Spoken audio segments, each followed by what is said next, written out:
Joining me now is celebrity and royal commentator Kinsey Schofield. Kinsey, Bud Light has been trying to redeem itself ever since that crazy woke episode where they had a trans activist promote their brand and promptly lose most of their customers and more than $1 billion.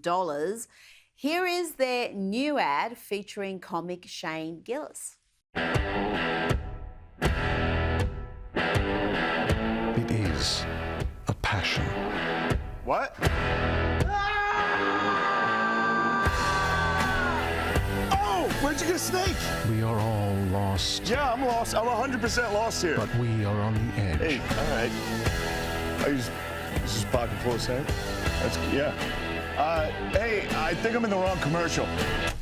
What? Yeah, dude, this isn't right. Wait, aren't you Andre? No, I'm Shane. My name's Shane. Kinsey, what's been the reaction to that ad? I know they've done others that have tried to be anti-woke, to say that was a mistake, it's behind us. But I wonder if their customers are actually forgiving and forgetting and drinking Bud Light again. Unfortunately, the answer is no. The content is great, but their customers, our former customers, are asking why can't they apologize? I mean, 6 million people have viewed that ad alone from one tweet, but reaction is not all positive. Some are saying, why couldn't you have responded with humor from the start? Translation, too little, too late. Others are asking if they are allergic to apologies. The execution was great. Shane was the right personality, but it's going to take some time for these people to come back around. Oh, absolutely. And the parent company has lost more than $1 billion. So it just shows you when you go woke, you can go broke. That saying can apply to some companies. And Jaguar, the car company, should heed that advice because they've just gone completely crazy with their latest ad. Now, let's talk about the much anticipated cinema adaptation of the Broadway musical Wicked. It's in cinemas now. The co-stars Ariana Grande and Cynthia Erivo have been doing the media rounds promoting the film, including here in Australia. But the pair have been widely mocked for their often cringeworthy efforts in these interviews, including this bizarre interaction. This is with Out magazine.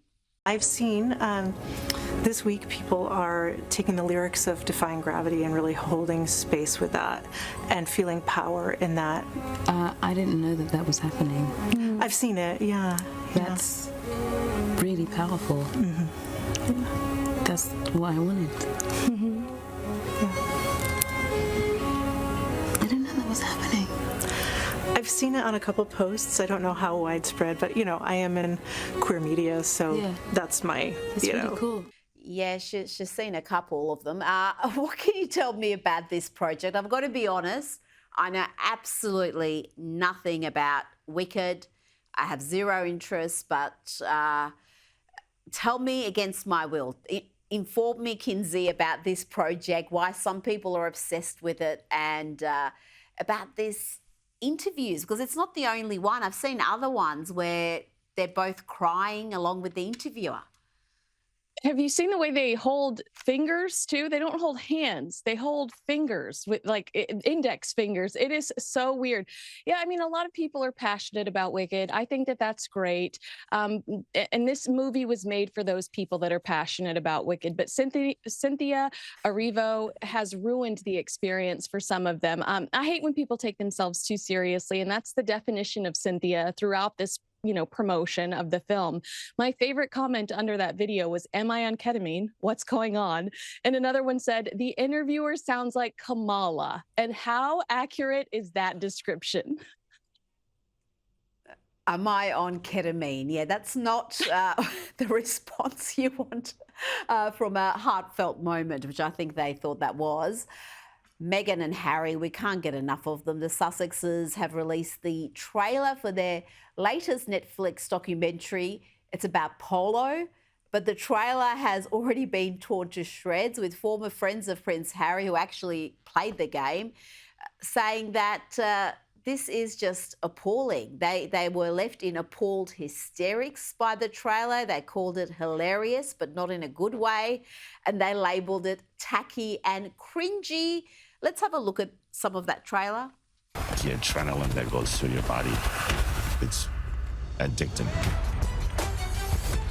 Polo is not just a sport. Polo is a lifestyle. We eat, we breathe, we sleep polo. Really? A documentary about polo? Mainstream appeal doesn't come to mind. Is that really the project that they thought was going to work? I mean, it's not a documentary, it's a reality show. Because if you watch how dramatic that trailer is, it's like it was in Bravo's rejection pile for sure.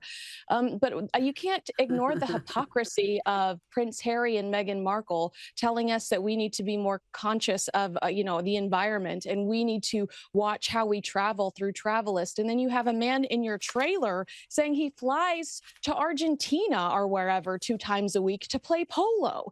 I mean, who watches these people and holds them accountable? Because it'll drive you crazy. But yeah, Netflix incredibly disappointed that Prince Harry is not more involved throughout the project. Their return on investment simply isn't there, and they've learned the hard way. They invested plenty in those two, and yeah, you're right, the returns have been very low indeed. Canadian Prime Minister Justin Trudeau has come under fire for attending a Taylor Swift concert while violent and destructive protests were underway in Montreal. Tell me about the reaction to this video of him dancing. There's lots of videos of him dancing at the concert, just having the time of his life and seemingly unconcerned about what's happening on the streets of Montreal. I mean, this man should have known better. This was such a PR foul on his part, because he wasn't just at a Taylor Swift concert. He was living his best life at the Taylor Swift concert. And it's amazing that when truckers were protesting the vaccine, Justin was engaged enough to freeze their personal and corporate bank accounts. But when pro-Palestine and anti-Semites take to the streets and are destructive, he's too busy twerking at the Taylor concert. It's not a good look. And a lot of people are up in arms over it.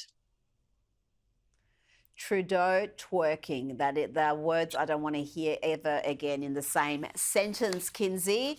Before you go, Billboard has published its staff-selected list of the 100 best country artists from the last 100 years, but it has not included country music star Jason Aldean, known for his conservative beliefs as a big Donald Trump supporter. He has 28 #1 hits under his belt already. And one of his most popular songs of the last couple of years is Try That in a Small Town.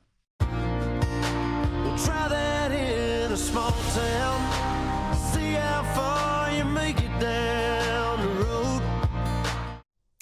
Kinsey, his wife, Brittany Aldean, is blaming woke politics for her husband being excluded from this list. What else can you tell us? Yeah, I'm confident that Jason and Brittany Aldean are correct. Jason stumped for Trump in Georgia. We saw them at the Republican National Convention.